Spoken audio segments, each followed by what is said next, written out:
বগুড়ার মানুষ আজ হতবাক। যে অফিসারকে বগুড়ার মানুষ নিরাপত্তার প্রতীক মনে করত, যে নাম শুনলেই অপরাধীরা গর্তে ঢুকে পড়ত, সেই ডিবি ইনচার্জ ইকবাল বাহার স্যারকে রাজশাহী রেঞ্জে বদলি করা হয়েছে। এই ইকবাল বাহার সেই মানুষ যিনি একাই বগুড়াকে মুক্ত করেছিলেন আওয়ামী সন্ত্রাসের দখল থেকে। সন্ত্রাসী মতিন ও তার ভাই ছাত্র হত্যাকারী ঝুমুর, আওয়ামী লীগের আমিনুল, আওয়ামী লীগের পলাতক সন্ত্রাসী ডাবলু এবং শেষমেশ চাকু সন্ত্রাস সিরাতকে নিয়ে আমাদের তৈরি করা প্রতিবেদনের মাধ্যমে গ্রেপ্তার করতে সক্ষম হয়। এমন অসংখ্য কুখ্যাত সন্ত্রাসীকে তিনি গ্রেপ্তার করেছেন, যাদের ভয়েই একসময় পুরো শহর কাঁপত। তিনি অভিযানে ছিলেন নির্ভীক, ন্যায়ের পক্ষে ছিলেন আপোষহীন, আর সেই কারণেই আজ তিনি হয়ে গেছেন টার্গেট অন্যায়ের বিরুদ্ধে দাঁড়ানোর অপরাধে। ইকবাল বাহার স্যার ছিলেন বগুড়ার ঢাল, বগুড়ার সাহস। তার নেতৃত্বে ডিবি পুলিশ ছিল অপরাধ দমনের এক অপ্রতিরোধ্য শক্তি, যার কারণে সন্ত্রাসী মোহন, আদিল, লিটন পদ্মারদের মতো নাম শুনলেই মানুষ ভয়ে থনকে যেত।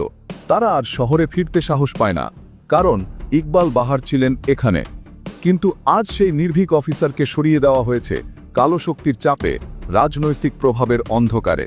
এটা শুধু বদলি নয়, এটা বগুড়াকে অন্ধকারে ঠেলে দেওয়ার ষড়যন্ত্র। যদি ইকবাল বাহার না থাকেন, তাহলে বগুড়ায় আবার ফিরবে সেই পুরনো সন্ত্রাসের রাজত্ব। আবার শুরু হবে টাকার খেলা, আবার ছড়িয়ে পড়বে ভয় আর অন্যায়ের দাপট।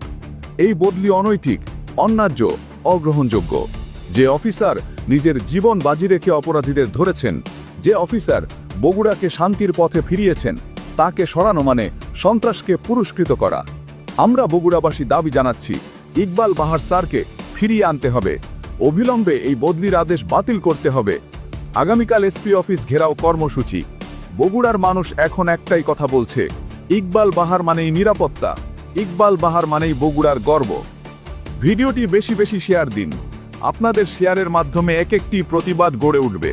তাই বেশি বেশি শেয়ার দিয়ে বগুড়াকে আওয়ামী লীগ সন্ত্রাসীদের হাত থেকে বাঁচানোর চেষ্টা করুন। ধন্যবাদ।